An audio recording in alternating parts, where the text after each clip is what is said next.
इससे previously lecture में हम कंप्लीट कर चुके हैं अंतःश्वसन और निःश्वसन, इनहेलेशन और एक्सहेलेशन।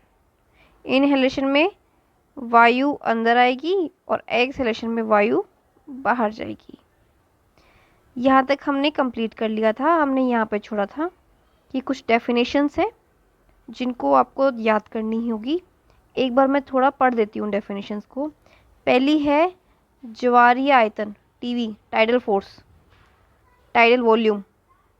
इसमें क्या आता है कि जो अपन नॉर्मली इनहेलेशन करते हैं, एक्सहेलेशन करते हैं, अंतःश्वसन करते हैं, निःश्वसन करते हैं, उस दौरान जो वायु का आयतन हम जो आदान प्रदान कर रहे हैं ना, अंतःश्वसन से ले रहे हैं और निःश्वसन से बाहर निकाल रहे हैं, ये माप है उसकी। ये आपको याद करनी है, ये वाली भी याद करनी है। ठीक है, आपने अंदर कितनी ली और बाहर कितनी ली। नॉर्मल जो इनहेलेशन एक्सहेलेशन करते हो ना, उसमें वायु का जो अमाउंट है ना, वो ये है। नेक्स्ट डेफिनेशन पढ़ते हैं। अंतःश्वसन सुरक्षित आयतन, inspiratory reserve volume, in short IRV। इसमें क्या आता है? इसमें यह आता है कि एक पर्सन कितना फोर्सफुली और इनहेल करता है, कितनी लंबी सांस खींच सकता है, कितनी लंबी, और उसमें कितनी वायु ले सकता है, ये याद कर लेना, ये वॉल्यूम। नेक्स्ट, निःश्वसन। निःश्वसन इसका अपोजिट है कि एक इंसान फोर्सफुली कितनी एयर बाहर फोर्स करेगा, कितनी एयर बाहर निकालेगा, वो उसकी वॉल्यूम ये है 1000 to 1100। अवशिष्ट आयतन, इसके अंदर क्या आता है? इसके अंदर यह आता है कि आपने निःश्वसन की, वायु बाहर निकाल दी, आपने फिर फोर्सफुली भी वायु बाहर, एकदम धक्के के साथ निःश्वसन किया है, एकदम फोर्सफुली प्रेशर के साथ में, लेकिन फिर भी कुछ शेष रह जाए फेफड़ों में, उसका औसतन आयतन ये देखो, इसका ये मेजरमेंट, ये माप याद करनी है। मतलब कुछ ना कुछ रह जाता है ना अपनी धमनी, शिराओं, इनमें कुछ अटक ही जाता है। नेक्स्ट, अंतःश्वसन क्षमता। अंतःश्वसन क्षमता, इंस्पिरेटरी कैपेसिटी, IC। इसमें क्या है कि जैसे ही आपने निःश्वसन किया ना, उसके तुरंत बाद आप कितनी एयर ले रहे हो, वो मतलब टोटल मार के टीवी और IRV को ऐड करना है। टीवी जो आप नॉर्मल इनहेल कर रहे हो, ठीक है, और IRV आप प्रेशरली इनहेल कर रहे हो, इनको जोड़ दो। निःश्वसन में क्या होएगा कि आपने हवा ली, आपने अंदर हवा ली और उसके तुरंत बाद आप एयर बाहर निकाल रहे हो, उसको जोड़ना है। मतलब एक तो आप टीवी ऐड कर लो, ज्वारीय आयतन की, हाँ भाई कितनी ले रहे हैं उतनी ले रहे हैं, और कितनी निकाल रहे हैं वो, मतलब 500। फिर ERV मतलब आपने प्रेशरली निकाला है वो। यहाँ पे क्या था, एक तो नॉर्मल था और एक प्रेशरली लिया है, एक यहाँ पे नॉर्मल है और यहाँ पे प्रेशरली निकाला है, वो निःश्वसन में आएगा। नेक्स्ट, क्रियाशील अवशिष्ट क्षमता, functional residual capacity, short form है FRC। इसमें ये बताया है कि आपने नॉर्मली एक्सेल किया है, आपने नॉर्मली बाहर निकाल दी, ठीक है, उसके बाद भी कुछ फेफड़ों में रह जाती है हवा, वो मतलब निःश्वसन। ये देखो, ये वाला तो अलग था, ये वाला अलग था कि बलपूर्वक निकालने के बाद, बलपूर्वक, यहाँ पे बलपूर्वक नहीं है, नॉर्मली आपने आउट की है, ठीक है, नॉर्मली आपने बाहर निकाला है और फिर भी कुछ बच गई, मतलब आपने नॉर्मली कुछ बाहर निकाला है, ठीक है। तो आपको इसमें कौन कौन सी वैल्यू ऐड करनी है? एक तो बलपूर्वक निकाली गई और दूसरी जो आपने बलपूर्वक निकाली है। एक तो आपने थोड़ी बहुत निकाली है, ठीक है, और एक आपने निकाली है कि बलपूर्वक निकालने के बाद भी कुछ बचा रह गया। एक तो फोर्सफुली निकाल ही दिया, उसके बाद भी फोर्सफुली निकालने के बाद भी कुछ रह गया, उसको जोड़ देने का है। नेक्स्ट, जैव क्षमता। इसकी डेफिनेशन देखो, इसकी डेफिनेशन क्या होगी? Vital capacity, in short VC। इसमें ये बताया गया है कि आपने फोर्सफुली बाहर एयर निकाल दी, आपने फोर्सफुली जितना हो सकता है उतना धक्के से बाहर हवा निकालिए। सांस जैसे जो प्राणायाम करते हैं उसमें देखा होगा, बलपूर्वक आप बाहर निकालते हो, और उसके जस्ट बाद आप रेस्पिरेशन कर रहे हो। बस उस वॉल्यूम को, एक आपने फोर्सफुली बाहर निकाली है और एक नॉर्मल वॉल्यूम, और ठीक है, और एक फोर्सफुली आपने ली है, उनको जोड़ देने का। नेक्स्ट, फेफड़ों की कुल क्षमता। अच्छा, ये value total lung capacity TLC। इसमें क्या है कि बलपूर्वक निःश्वसन के पश्चात फेफड़ों में वायु की कुल मात्रा, मतलब आपने निकाल दी हवा, किससे? फेफड़ों से आपने सब एकदम वायु पूरी तरीके से निकाल दी, और उसके बाद भी क्या बच रहा है? उसके बाद सिर्फ बचता है जैव क्षमता और अवशिष्ट क्षमता। तो ये हो गई कुछ डेफिनेशंस, ये आपको याद करनी होगी, ये एक एक 2-2 मार्क्स के में आ सकती है। ठीक है, नेक्स्ट अपन शुरू करते हैं गैसों का विनिमय। वो O2 अंदर आ रहा है, CO2 बाहर जा रहा है, वो कॉन्सेप्ट। गैसों का विनिमय पढ़ने के लिए हमें आपकी बुक में दिया गया NCERT का जो ये डायग्राम है उससे अच्छे से समझना होगा। इसे जैसे समझ लिया मतलब कोई कन्फ्यूज़न नहीं है, और ये यहीं का यहीं याद हो जाएगा। जो भी मैं पढ़ा रही हूँ वो यहीं का यहीं याद होगा। सबसे पहले एक टर्म वापस से मैं क्लियर कर रही हूँ, विसरण। ये टर्म मैं फिर से क्लियर कर रही हूँ कि विसरण में क्या होता है, मतलब डिफ्यूज़न में क्या होता है। डिफ्यूज़न में होता है कि जो गैस के मॉलिक्यूल हैं वो अपनी उच्च सांद्रता से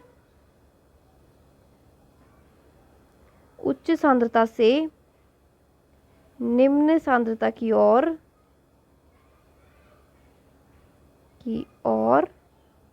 गमन करते हैं।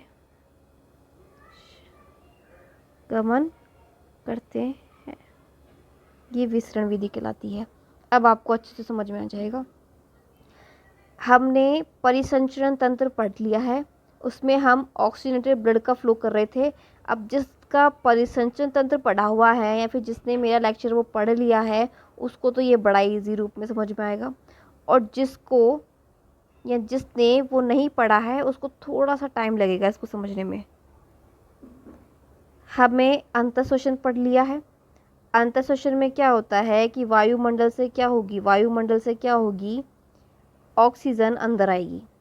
तो वायुमंडल से ऑक्सीजन क्या हुआ, अंदर आई। तो उसको कौन कौन से मार्ग क्रॉस करने पड़े? ऑक्सीजन पहले नासा मार्ग, फिर नासा कक्ष, फिर श्वास नली, फिर श्वसनिका, फिर श्वसन नलिका, फिर कूपिका। तो ये कूपिका की डायग्राम बनाया हुआ है, ये कूपिका का डायग्राम बनाया हुआ है। कूपिका में क्या आ गई, ऑक्सीजन आ गई। बाहर से ऑक्सीजन अंदर आई है, मतलब कहीं ना कहीं वायुमंडल में ऑक्सीजन ज़्यादा थी, तो वह अब जो गैस थी अपनी उच्च सांद्रता से, जो ऑक्सीजन गैस थी अपनी अधिक सांद्रता से कम सांद्रता की ओर आई, मतलब कूपिका में आगे इकट्ठी हो गई। कूपिका में ऑक्सीजन आ गई, तो अब क्या होगा, ऑक्सीजन यहाँ कूपिका में ज़्यादा है और रक्त की नलिकाओं में कम है। तो यहाँ पे क्या होगा, ऑक्सीजन अपनी ज़्यादा सांद्रता से अब कहाँ आएगा, कम सांद्रता की ओर, मतलब रक्त की नलिका में। अब ये रक्त की नलिका में जो ऑक्सीजन आ गया है, अब यहाँ पे थोड़ा सा ब्लड सर्कुलेशन आ गया है, ये जाएगा आलिंद में, आलिंद से जाएगा नीले में, नीले से जाएगा धमनी द्वारा शरीर के विभिन्न अंगों में। शरीर के विभिन्न अंगों में ये कैसे पहुंचा है यहाँ पे ऑक्सीजन, क्योंकि रक्त जो नलिका थी, रक्त में ऑक्सीजन ज़्यादा था और ऊतकों में कम था, तो रक्त क्या हुआ, अपनी अधिक सांद्रता से कम सांद्रता की ओर गमन करेगा। रक्त में से ऑक्सीजन अंदर आ जाएगी, किसमें, ऊतकों में। अब क्या होगा, ऊतकों के पास क्या होता है, शरीर के विभिन्न भागों के पास क्या होता है, CO2 अधिक मात्रा में है। तो CO2 अधिक मात्रा से अपनी कम मात्रा की ओर रक्त में जाएगी, फिर यहाँ से ये पहुँचेगी आलिंद में, आलिंद से नीले में, और नीले से फिर से फुसफुस धमनी के थ्रू कुपिका के पास। यहाँ पे CO2 सबसे ज़्यादा है बट यहाँ पे कम है क्योंकि यहाँ पे ऑक्सीजन ज़्यादा है। तो CO2 अपनी उच्च सांद्रता से निम्न सांद्रता की ओर गमन करेगा। ठीक है, अब कुपिकाओं में CO2 ज़्यादा है तो यहाँ से जो CO2 है वो गमन करेगा श्वसन नलिकाओं में। श्वसन नलिकाओं में CO2 ज़्यादा है तो वो अपनी उच्च सांद्रता से निम्न सांद्रता की ओर, मतलब श्वसनिका में, श्वसनिका से श्वास नली, श्वास नली से नासा कक्ष, नासा कक्ष से नासा द्वार, और आउट, बॉडी से आउट। यही था गैसों का विनिमय। अब बस इतना सा लाइनिंग वापस से देख लो कि यहाँ से जो ऑक्सीडेटेड जो ब्लड आ रहा है वो फुफ्फुस शिरा ला रही है। फिर यहाँ से भी जो ऑक्सीडेंट सब बॉडी के सब पार्ट में जा रहा है वो धमनी कर रही है। फिर यहाँ से जो बिना ऑक्सीजन का रुधिर जा रहा है वो जा रहा है इस साइड के हार्ट के पास जो शिरा लेके जा रही है। फिर यहाँ से जाएगा फुफ्फुस धमनी द्वारा फिर से कुपिका में जो लंग्स में है। समझ में आ गई? एक बार मैं फ्लो चार्ट के थ्रू बता देती हूँ वापस से कि O2 अंदर आई, O2 अपनी उच्च सांद्रता से निम्न सांद्रता की ओर आएगी, मतलब ये रक्त में घुल जाएगी, रक्त में घुल जाएगी। रक्त में घुल जाने के बाद ये हृदय के पास जाएगी क्योंकि हृदय के पास ऑक्सीजन कम है।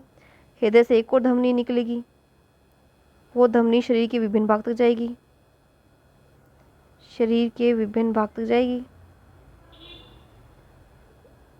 भागों तक गमन, किसको लेके? ऑक्सीजन को लेके। फिर उसके बाद क्या होगा? ये सारे ऊतकों में पहुंचा देगी शरीर के।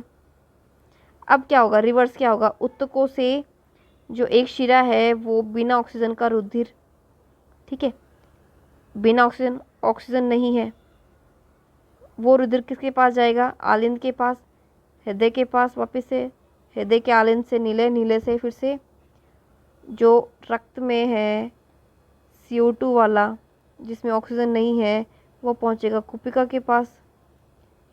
कुपिका से गैसीय विनिमय होगी, मतलब जो CO2 है कुपिका में ज़्यादा है तो वो अपनी उच्च सांद्रता से निम्न सांद्रता की ओर जाएगा।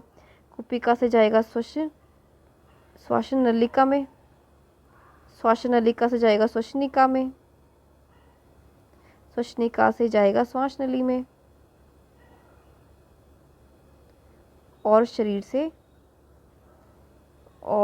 से नासा छिद्रों द्वारा CO2 बाहर। मतलब यहाँ से सीक्वेंस चला है और यहाँ पे जाके एंड हो गया है। ये स्टेप 1, फिर स्टेप 2, 3, 4, 5, 6, फिर ये स्टेप 7 जिसमें ऑक्सीजन नहीं है बट CO2 गया है क्योंकि ऊतकों ने से अपनी CO2 दे दी है इन धमनी शिराओं को। फिर वो हृदय के पास गया, हृदय बोला मैं क्या करूँगा, बिना ऑक्सीजन का रुधिर लेके CO2 तो बाहर निकालो। फिर रक्त क्या करेगा बेचारा? CO2 को लेके बाहर चला जाएगा लेकिन ऑक्सीजन नहीं है। फिर ये कुपिका के पास जाएगा, कुपिका बोलेगा ला मुझे दे CO2। कुपिका के पास ज़्यादा CO2 हो गई, ये किसको पास करेगा? श्वसन नलिका को। यहाँ पे 8, 9, 10वीं स्टेप ये श्वसन नलिका के पास, 11वीं स्टेप श्वसन निका के पास, 12वीं स्टेप श्वसन नली के पास, और 13वीं स्टेप में ये बाहर। Is it clear guys? अब जो ये वीडियो देखेगा उसको समझ में आ जाएगी मेरी स्टेप, और जो नहीं देखेगा वो ओके। तो यहाँ पे हो गया गैसों का विनिमय, ये मैंने पूरा समझा दिया है और ये कुछ वैल्यूज़ लिखी हुई है। ऑक्सीजन वायुमंडल में ज़्यादा होगी, वायुमंडल से ये वायु कुपिकाओं में जाएगी। वायु कुपिकाओं में क्यों गई? क्योंकि ये अपनी ऑक्सीजन उच्च सांद्रता से निम्न सांद्रता की ओर गमन करेगी विष्णु विधि द्वारा। वायु कुपिका से अब जो अनऑक्सीकृत रुधिर है, जो अनऑक्सीकृत था जिसमें ऑक्सीजन नहीं था, उसमें ये वैल्यू है, और ऑक्सीकृत रुधिर की ये वैल्यू है, ऊतकों के पास ये वैल्यू रहेगी। इस तरह CO2 की है, CO2 बाहर देखो वातावरण में कम है और वायु कुपिकाओं में ज़्यादा होगा, तभी तो ये यहाँ से यहाँ आएगा। अनऑक्सीकृत रुधिर में CO2 ज़्यादा होता है, ऑक्सीकृत में थोड़ा सा कम, ऊतकों में थोड़ा ज़्यादा, तभी तो ऊतकों से देखो वापस से जाएगा रक्त में। समझिएगा ये कॉन्सेप्ट। नेक्स्ट देखते हैं क्या है। देखो थोड़ा बहुत लिखा हुआ है कि देखो ये जो कूपिका की संरचना बनाई हुई है, ये कूपिका की, ये देखो ये कूपिका की देखो दीवारें हैं, और जूम कर देती हूँ। और ये देखो इससे देखो ये रक्त नलिका जा रही है, रक्त में यहाँ पे वायु आएगी और ये यहाँ जाएगी, ठीक है। लाल रक्त कोशिका के पास जाएगी, यहाँ जाएगी ऑक्सीजन, और रक्त द्वारा अगर CO2 है तो यहाँ जाएगी और ये बाहर चली जाएगी। O2 अंदर, अंदर से कूपिका में, कूपिका से रक्त नलिका में, रक्त नलिका में फ्लो होती जाएगी, शरीर के विभिन्न भागों तक पहुँच जाएगी। और रक्त क्या करेगा, शरीर के विभिन्न भागों से CO2 लाएगा और वापस से कूपिका में छोड़ देगा। तो ये था आपका पूरा गैसों का विनिमय। अब इसे बता रखा है कि कुछ जो मॉलिक्यूल्स हैं वो गैसों का ट्रांसपोर्टेशन करते हैं। कुछ मॉलिक्यूल्स गैसों का ट्रांसपोर्टेशन करते हैं। गैस मतलब यहाँ पे ऑक्सीजन ही है। कौन करते हैं, मैं पहले ही बता चुकी हूँ। ब्लड में क्या होता है, ब्लड में होता है RBC। देखो ये जो पैराग्राफ है ना वो बता रही हूँ। RBC में क्या होता है, हीमोग्लोबिन। हीमोग्लोबिन में क्या होता है, आयरन। आयरन की कैपेसिटी होती है कि वो एक बार में 4 ऑक्सीजन के मॉलिक्यूल बाइंड कर सकता है।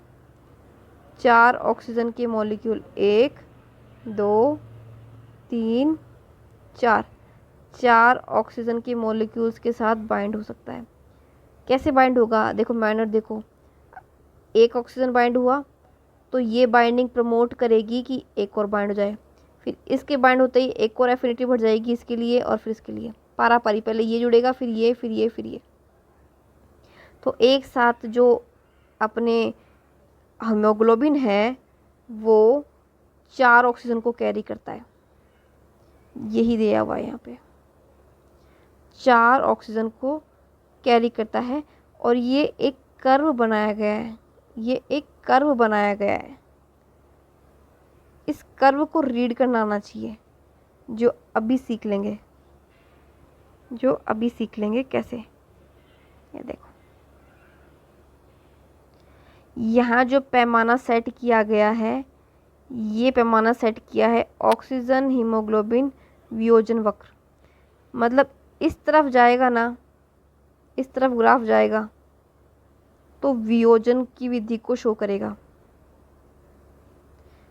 और इस तरफ जाएगा तो ये ऑक्सीजन हीमोग्लोबिन का संतृप्त का प्रतिशतता बताएगा। मतलब कहना क्या चाह रहा है, देखिए अब ये जो कर्व बनाया गया है, ये वाला ग्राफ जो बनाया गया है, उसे रटने की बिल्कुल भी ज़रूरत नहीं है, 1% भी नहीं रटना है इसको। मैं इसको यहीं पे समझाने वाली हूँ अच्छे से। इसके लिए मुझे कुछ टर्म्स हैं उसको क्लियर करना है, उसके बाद आपको तुरंत प्रभाव से समझ में आ जाएगा। पहली बात तो ये पता होना चाहिए कि वियोजन का मतलब क्या होता है। वियोजन का मतलब क्या होता है, वियोजन का मतलब होता है अलग अलग हो जाना। वियोजन का मतलब होता है अलग अलग हो जाना, ठीक है। और संतृप्त का मतलब होता है कि मिल जाना, पास पास आ जाना। अब इसको ऑक्सीजन के परिवहन, इसके सेंस में कैसे बोलोगे कि जब ऑक्सीजन और हीमोग्लोबिन की बाइंडिंग होती है, सैचुरेशन होता है, उसका प्रतिशत इस तरफ लिखा जा रहा है। ऑक्सीजन से जब हीमोग्लोबिन बाइंड हो रहा है, क्या परसेंटेज है उसकी बाइंड होने की, ठीक है, वो इस तरफ लिखा जा रहा है। और यहाँ पे लिखा जा रहा है डिसोसिएशन का। डिसोसिएशन का मतलब ऑक्सीजन और हीमोग्लोबिन का अलग अलग होना। यहाँ पे तो ये जुड़ रहे हैं, जुड़ रहे हैं कौन, ऑक्सीजन और हीमोग्लोबिन, और यहाँ पे क्या हो रहा है, अलग अलग हो जाना, अलग अलग हो रहे हैं, ठीक है। अब इस ग्राफ के थ्रू पढ़ते हैं। देखो जैसे जैसे ये परसेंटेज बढ़ा रही हूँ मैं, इसका मतलब यहाँ पे 20% बाइंडिंग है किसकी, ऑक्सीजन और हीमोग्लोबिन की। फिर उससे अब इस लेवल तक आ जाएगी, 40% बाइंडिंग हो गई है किसकी, ऑक्सीजन और हीमोग्लोबिन की। इससे ऊपर 60% ऑक्सीजन हीमोग्लोबिन से बाइंड है, 80% ऑक्सीजन हीमोग्लोबिन से बाइंड है, और यहाँ पे 100% हीमोग्लोबिन से 100% ऑक्सीजन बाइंड है। अब देखो मैं ध्यान से बता रही हूँ, सुनना। मैंने यहाँ पे क्या समझाया था कि ऑक्सीजन के पास होता है आयरन जो कि ऑक्सीजन से बाइंड करता है। देखो जो एक हीमोग्लोबिन है ना, जो एक हीमोग्लोबिन है उसमें 4 आयरन के ग्रुप मिलेंगे आपको, 4 आयरन के ग्रुप। आयरन क्या करता है, प्रत्येक आयरन एक एक ऑक्सीजन से बाइंड करेगा। अगर एक ऑक्सीजन बाइंड हुआ तो हम बोल देंगे कि हाँ 25% सेचुरेशन आ गया, मतलब ऑक्सीजन हीमोग्लोबिन से 25% बाइंड हो गया है। अगर एक और ऑक्सीजन जुड़ गया तो अब मैं बोलूँगी हाँ 50% हो गया है। ये हीमोग्लोबिन का मॉलिक्यूल है, मैं बोलूँगी कि हाँ 50% हीमोग्लोबिन से ऑक्सीजन बाइंड हो गया है। बोलूँगी कि नहीं बोलूँगी? 2 मॉलिक्यूल, क्योंकि इसकी कैपेसिटी इतनी है कि 4 मॉलिक्यूल बाइंड कर सकता है ऑक्सीजन के। तो अगर मैं एक मॉलिक्यूल बाइंड करवाती हूँ तो 100 में से अगर 100% मुझे प्रतिशत चाहिए तो 25% यहाँ पे बाइंड हो गया। अगर एक और बाइंड करवा देती हूँ ऑक्सीजन का मॉलिक्यूल, मतलब 50%।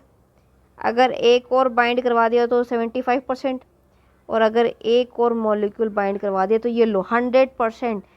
एक हीमोग्लोबिन के पास एटलीस्ट 4 ऑक्सीजन मॉलिक्यूल होने चाहिए। तो यहाँ पे ये 100% एकदम धपा हुआ है, सेचुरेट हो गया कि हाँ मेरे पास 4 ऑक्सीजन के मॉलिक्यूल आ गए। तो ये वाला रेशो यहाँ जाएगा। आई बात समझ में? ये वाला प्लेटफॉर्म इसका बनाया मैंने। अब यही मैं एक एक करके ऑक्सीजन को रिमूव करूं कि यहाँ पे जी हीमोग्लोबिन है, इसके पास होते हैं 4 आयरन के मॉलिक्यूल, उसमें से मैंने एक ऑक्सीजन हटा दी, एक ऑक्सीजन रिमूव कर दी। यहाँ पे ऑक्सीजन है, यहाँ पे ऑक्सीजन है, यहाँ पे ये वाली मैंने रिमूव कर दी, ये चली गई। मतलब अभी ये क्या बोलेंगे इसको, अभी इसको क्या बोलोगे आप कि अभी सिर्फ जो 20% पार्ट है ना बस वही है कि अनसैचुरेट नहीं है, बाकी पूरा का पूरा चिपका हुआ है। मतलब 20% हिस्सा जो है, 25% जो हिस्सा है वो डिसोसिएट हो गया है, वियोजित हो गया है, अलग हो गया है, सैचुरेट नहीं है। अगर मैं एक और निकाल दूँ तो ये लो मैंने एक और निकाल दिया। ये डिज़ाइन नहीं बना रही, ये एफ ही बना रही हूँ। एक और निकाल दिया, यहाँ पे ऑक्सीजन है यहाँ पे। अब मैं बोल रही हूँ कि 50% ऑक्सीजन और हीमोग्लोबिन बचा है खाली। ये लो मैंने एक और निकाल दिया। अब मैं क्या बोलूँगी, सिर्फ 25% ही बचा है। और यहाँ पे अब मैं बोलूँगी ये लो मैंने ये भी निकाल दिया। तो अब मैं बोलूँगी कि भाई साहब 100% डिसोसिएट हो चुका है अब तो। पहले तो खाली 20-25% ही डिसोसिएट था, ऑक्सीजन हीमोग्लोबिन 20% ही डिसोसिएट था क्योंकि एक ही मॉलिक्यूल गया था। फिर 60% डिसोसिएट हो गया, मतलब 1-2 मॉलिक्यूल निकल गए। फिर 80% हो गया, 3 के 3 मॉलिक्यूल निकल गए। अब तो 100% ही अलग हो गए। अब तो खाली का खाली हीमोग्लोबिन बच गया यहाँ पे। बट यहाँ पे अलग था, यहाँ पे जितना ऊंचा जाओगे ना उतना 4 ऑक्सीजन के मॉलिक्यूल सेटिस्फाई हो गए। और यहाँ जाओगे ना तो यहाँ पे अगर 4 है ना तो यहाँ आते आते आपके पास एक भी नहीं बचेगा, यहाँ पे आते आते एक भी नहीं बचेगा। अब समझ में आ गई बात कि इस ग्राफ में अपन को पता चलेगा कि कैसे ऑक्सीजन हीमोग्लोबिन जुड़ रहा है, एक फिर दूसरा जुड़ रहा है, फिर तीसरा जुड़ रहा है, फिर चौथा जुड़ रहा है। यहाँ पे क्या दिखाएंगे, पहले एक निकल गया, फिर यहाँ तक आते आते दूसरा भी निकल गया, फिर यहाँ आते तीसरा भी निकल गया, यहाँ आते चौथा भी निकल गया, एकदम ही अलग हो गए। अब समझ में आई? अच्छा मैं ये ग्राफ बना दी, ये वाला मैंने नहीं बनाया, ये एक यूनिवर्सल ग्राफ है, ये यूनिवर्सल ग्राफ है। ये ग्राफ में मान लो मैं यहाँ पे वैल्यू लेती हूँ, यहाँ पे इस जगह पे यहाँ पे वैल्यू लेती हूँ। यहाँ पे देख रही हूँ कि मैं 50% क्या है, मान लीजिए यहाँ पे 50% ऑक्सीजन के साथ हीमोग्लोबिन सेचुरेट है और इस पे जो प्रेशर है वो इतना है। 25 जितना है। मतलब कि 50% जब ऑक्सीजन और हीमोग्लोबिन बाइंड हो चुका है तो इतना प्रतिशत यहाँ पे, इसका मतलब अगर मान लो कि हीमोग्लोबिन से, ठीक है, 2 मॉलिक्यूल बंधे हुए हैं किसके, ऑक्सीजन के, तो बाकी 2 तो खाली है ना। बाकी डिसोसिएट क्रम में तो ये दिखाओगे ना, बाकी तो खाली है। अगर मैं बोलूँ कि 80% सेचुरेट हो गए, मतलब 3 मॉलिक्यूल बाइंड हो गए, लेकिन इतना तो खाली है ना। ठीक है, अगर मान लो ये कब मैं ऐसे दिखाऊं तो इसकी वैल्यू यहाँ पे आके, और यहाँ पे 60% पे देखो ये वैल्यू। तो मुझे ये बताओ कि इस हालात में अभी किसके पास ज़्यादा है। अगर मैं ये वाला ग्राफ रीड करूं तो क्या इसके पास ऑक्सीजन हीमोग्लोबिन ज़्यादा है कि इसके पास। ग्राफ ए के पास हीमोग्लोबिन ऑक्सीजन बाइंडिंग ज़्यादा है कि ग्राफ 2 के पास ऑक्सीजन हीमोग्लोबिन बाइंडिंग ज़्यादा है। तो यहाँ पे इसका जवाब है कि ए ज़्यादा बेटर है। ए ज़्यादा बेटर है कि यहाँ पे 60% इन दोनों की बाइंडिंग चल रही है, पर डिसोसिएशन कम है, अभी 20% ही डिसोसिएशन हुआ है। पर यहाँ देखो, यहाँ पे 60% बाइंडिंग हुई है पर डिसोसिएशन ज़्यादा हो गया। तो फ़ायदा किस में है, ज़्यादा ऑक्सीजन और हीमोग्लोबिन की तो बाइंडिंग चाहिए थी अपन को, ज़्यादा ऑक्सीजन और हीमोग्लोबिन की बाइंडिंग चाहिए थी और डिसोसिएशन कम चाहिए था। मतलब कि O2 की और Hb की हीमोग्लोबिन की बाइंडिंग है ना, अपन को ज़्यादा चाहिए, तो अपन को डिसोसिएशन कम करना पड़ेगा। अब आई थिंक अच्छे से आ गए। पर यहाँ क्या हो रहा है कि यहाँ पे ऑक्सीजन हीमोग्लोबिन की जो बाइंडिंग है वो ठीक है, ओके 60% है, और डिसोसिएशन है वो 25% है। और यहाँ देखो, यहाँ पे इनकी बाइंडिंग है 60%, यहाँ पे बाइंडिंग है 60%, बट इनका डिसोसिएशन हो गया लगभग 50%। तो यहाँ पे ऑक्सीजन हीमोग्लोबिन की बाइंडिंग ठीक है, ओके, बट यहाँ पे डिसोसिएशन ज़्यादा हो गया है। मतलब डिसोसिएशन बहुत ज़्यादा हो गया है, मतलब ज़्यादा नुकसान में ये वाला ग्राफ लेके जा रहा है कि बाइंडिंग भी उतनी और डिसोसिएशन भी उतना ही करवा रहे हो। यहाँ पे बाइंडिंग तो ठीक है 60% है, लेकिन डिसोसिएशन कम है। तो ये था ग्राफ, ये था ग्राफ, ये मैंने अच्छे से समझा दिया है। अगर आप चाहें तो मैं एक बार फिर से समझा देती हूँ, एक बार फिर से समझा देती हूँ कि माना मैंने ये 2 ग्राफ लिए, अब मुझे ये बताना है कि इन दोनों में से बेटर कौन है, ग्राफ ए बेटर है कि ग्राफ बी बेटर है। तो मैंने कहा ग्राफ ए बेटर है, तो मुझसे पूछा गया कि ग्राफ बेटर ए क्यों है। तो फिर मैंने बताया इसके बारे में कि जब मैं एक पैमाना लेती हूँ, मान लो कि मैंने एक 50% सेचुरेशन का पैमाना लिया, मुझे 50% पे देखना है कि डिसोसिएशन कर्व कितना आ रहा है। 50% पे मेरे को देखना था कि डिसोसिएशन कितना आ रहा है, तो मैंने देखा कि डिसोसिएशन आ रहा है 25%। मतलब जब मैंने O2 की उसके हीमोग्लोबिन के साथ बाइंडिंग देखी तो 50% थी, और इसका डिसोसिएशन होने का जो था वो 25% था। ठीक है, मैंने ये देख लिया, ओके, साइड में रख ली ये वैल्यू। फिर मैंने ग्राफ बी पे चेक करना चाहा कि ग्राफ बी पे देखती हूँ कि 50% बाइंडिंग पे डिसोसिएशन कितना हो जाएगा। तो मैंने यहाँ देखा कि 50% मतलब ऑक्सीजन की और हीमोग्लोबिन की बाइंडिंग थी 50%, 50% थी, और मैंने इसका रेशियो निकाला कि डिसोसिएशन कितना चल रहा है इसका।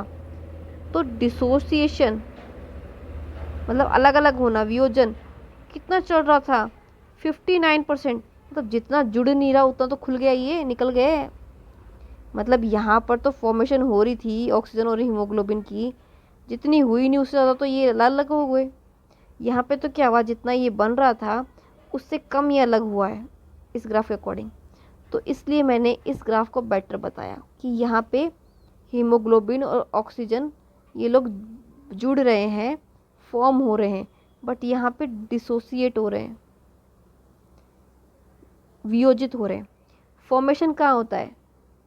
फॉर्मेशन होता है कुपिकाओं के अंदर, क्योंकि वहीं पे तो ऑक्सीजन सबसे ज़्यादा मिलता है। और डिसोसिएशन कहाँ पे होता है? ऑक्सीजन कब निकलता है बाहर? जब किसी टिश्यू को चाहिए, किसी ऊतक को चाहिए, तब निकलता है। तो अगर ग्राफ इस तरफ जा रहा है तो समझ जाना कि डिसोसिएशन हो रहा है, और ग्राफ अगर इस तरफ जाए तो समझ जाना कि फॉर्मेशन हो रहा है। जितना ऊपर ये ग्राफ ये इतना आएगा उतना ही बेस्ट होएगा, और जितना नीचे जाएगा ये उतना ही डिसोसिएट हो रहा है। तो अब तो अच्छे से समझ में आ ही गया होगा आपको। अब इसमें कुछ कारक दिए हुए हैं कि जो सैचुरेशन के लिए और जो डिसोसिएशन यानी वियोजन के लिए कुछ कारक है। मतलब अगर आपको बाइंडिंग स्ट्रॉन्ग करनी है, ऑक्सीजन और प्लस हीमोग्लोबिन की बाइंडिंग स्ट्रॉन्ग करनी है, सैचुरेशन बढ़ाना है, तो आपको ऑक्सीजन बढ़ाना है, टेम्परेचर कम करना है, और जो H+ आयन है वो भी कम करने हैं। और अगर आपको डिसोसिएशन करना है, ऑक्सीजन कम करना होगा, टेम्परेचर बढ़ाना होगा, और H+ आयन भी बढ़ाने होंगे। ये इसमें लिखा हुआ है, इसमें और यहाँ पे नीचे ये थोड़ा बहुत लिखा हुआ है। तो ये यहाँ पे क्लियर हो गई बात। अब आता है कार्बन डाइऑक्साइड का परिवहन। जैसे मैंने बताया कि जो हीमोग्लोबिन है उसमें जो आयरन है वो बाइंड होते हैं ऑक्सीजन के मॉलिक्यूल से, उसी तरह CO2 भी बाइंड होता है, उसी तरह CO2 भी बाइंड हो जाता है। ठीक है, अगर CO2 बाइंड होए तो उसको बोलते हैं कार्बामिनो हीमोग्लोबिन, और अगर ऑक्सीजन बाइंड होए तो ऑक्सी हीमोग्लोबिन। ठीक है, अब ये जो क्रिया है ना, ये जो क्रिया बताई गई है, ये जो बताई गई है ये RBC में बताई गई है। देखो ये RBC में बताई गई है। इसको मैं अच्छे से समझा देती हूँ कि ये मान लीजिए अपनी एक RBC है। RBC में क्या होता है, CO2 अंदर आया, CO2 जैसे ही अंदर आएगा वो H2O के साथ जुड़कर H2CO3 बनाएगा। उसके बाद कुछ एंजाइम की सहायता से ये HCO3- और प्लस H+ बनाएगा। जब CO अंदर आएगा, ये तब की बात कर रही हूँ।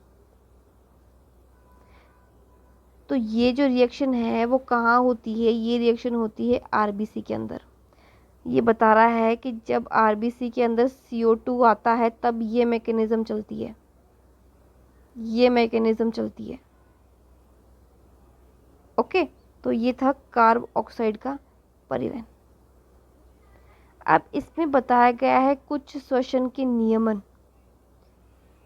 मतलब रेगुलेशन ऑफ रेस्पिरेशन। इसमें ये बताया गया है कि जो श्वसन की प्रक्रिया है, जो श्वसन की प्रक्रिया है वो किसके द्वारा रेगुलेट की जाती है? ये रेगुलेट की जाती है मस्तिष्क के द्वारा, मस्तिष्क के द्वारा रेगुलेट की जाती है। मस्तिष्क में भी किसके द्वारा, किसके द्वारा? एक होता है मेडुला ऑब्लोंगेटा और एक होता है पोन्स। इन दोनों के द्वारा, इन दोनों के द्वारा श्वसन का रेगुलेशन होता है। यह दोनों ही मेडुला ऑब्लोंगेटा और पोन्स जिम्मेदार होता है श्वसन के नियमन के लिए, कि कितनी अवधि अंतःश्वसन की होनी चाहिए, कितनी अवधि निःश्वसन की होनी चाहिए, कितनी देर तक अंतःश्वसन होना चाहिए, कितनी देर तक निःश्वसन होना चाहिए। एक बार खुद से रेगुलेट करके देखो, आप कभी भी लय नहीं बिठा पाओगे। आप नोटिस करोगे ना, आप जिस तरह से आपका ये जो मेडुला ऑब्लोंगेटा पोन्स है, जो मस्तिष्क का पार्ट है, ये रेगुलेट कर रहा है, आपको पता भी नहीं चलता कब आप सांस अंदर ले रहे हो कब निकाल रहे हो। बट ये अगर नोटिस करके देखो एक बार, आपकी जो लय है ना वो टूट जाएगी। सांस लेने की लय वैसी नहीं रहेगी जैसे सामान्य रहती है। ठीक है, तो ये बताया गया है कि इन भागों के द्वारा नियमन होता है। नेक्स्ट कुछ डिजीज़ दे रखी है, नेक्स्ट कुछ डिजीज़ दे रखी है, दमा, ब्रोंकाइटिस, एम्फिसीमा और ऑक्यूपेशनल रेस्पिरेटरी डिजीज़। देखो दमा में क्या होता है कि जो अपनी श्वसनी है और श्वसनिका है, मतलब श्वसनी और श्वसनिकाओं के अंदर क्या होता है कि कठिन हो जाता है सांस लेना, सांस नहीं ले पाता। वो एलर्जी भी हो सकती है या फिर ये दोनों डिग्रेड भी होते हैं, इस वजह से भी होती है, बहुत सेंसिटिव हो जाते हैं। इसे क्या सांस लेने में प्रॉब्लम होती है, तभी तो वो इनहेलर दिया जाता है, तभी तो वो इनहेलर दिया जाता है। क्यों? क्योंकि जो श्वसनी है और जो श्वसनिकाएं हैं जो अपना काम ढंग से नहीं कर पाती हैं, अपना काम ढंग से नहीं कर पाती, इस वजह से श्वसन में बाधा होती है। ब्रोंकाइटिस क्या है? ब्रोंकाइटिस डायरेक्टली श्वसनी से रिलेटेड है। मतलब इसमें ब्रोंकाइटिस में मतलब श्वसनी में अगर कोई भी खराबी हो गई है तो वहाँ पे क्या होगा, सूज जाएगा और जलन होगी, जिससे लगातार खांसी आएगी, खांसते रहोगे आप, ब्रोंकाइटिस खांसते रहोगे। क्यों? क्योंकि श्वसनी खराब हो गई है। एम्फिसीमा यह एक चिरकालिक रोग है जिसमें कुपिका भित्ति क्षतिग्रस्त हो जाती है, इसमें कुपिका डैमेज हो जाती है, जिससे गैसों का विनिमय कैसे होगा? इसका मुख्य देखो धूम्रपान, स्मोकिंग जो कि वर्जित है। व्यावसायिक श्वसन रोग, अच्छा ये उनके लिए है, व्यावसायिक का मतलब जो फैक्ट्रियों में, कल कारखानों में या बहुत ज़्यादा फिजिकल एक्टिविटी वाले में, कोयले की खदानों में, वहाँ काम करते हैं, उस जगह पे काम करते हैं तो भी ये इफेक्टेड होते हैं। मतलब घिसाई पिसाई, मतलब आप कारखाने में हो, कोयले की खानों में हो, माइंस में हो, वहाँ पे होती है ये चीज़ें, वहाँ पे आपको श्वसन में प्रॉब्लम हो जाएगी, गंभीर बीमारियाँ हो जाएगी फेफड़ों से रिलेटेड। तो ये आपका चैप्टर 17 ख़त्म हो गया है आज, और ये सारांश दिया हुआ है ही, और पीछे इसके क्वेश्चन आंसर है। देखो देखो जैव क्षमता की परिभाषा देखो, ये ऐसे ऐसे आते हैं, इस तरह से आएंगी। ठीक है, तो आपको ये चैप्टर अच्छे से पढ़ना है क्योंकि मैंने इसे पढ़ा दिया है। आपको जब तक क्लियर ना हो जाए तब तक आप रिपीटेशन पे वीडियो देखते जाइए। आप जितना पेशेंसली एकाग्र होके फोकस होके देखेंगे, आपको एक बार में ही समझ में आ जाएगा। फिर भी नहीं आता है तो दूसरी बार देखो, इसमें कोई शर्म की बात नहीं है। 10 बार भी देखना पड़े तो देखो, 50 बार भी देखना पड़े तो देखो, आपको कंठस्थ हो जाएगी वो चीज़। तो आज के लिए बस इतना ही, मिलते हैं नेक्स्ट चैप्टर के साथ, तब तक के लिए थैंक यू।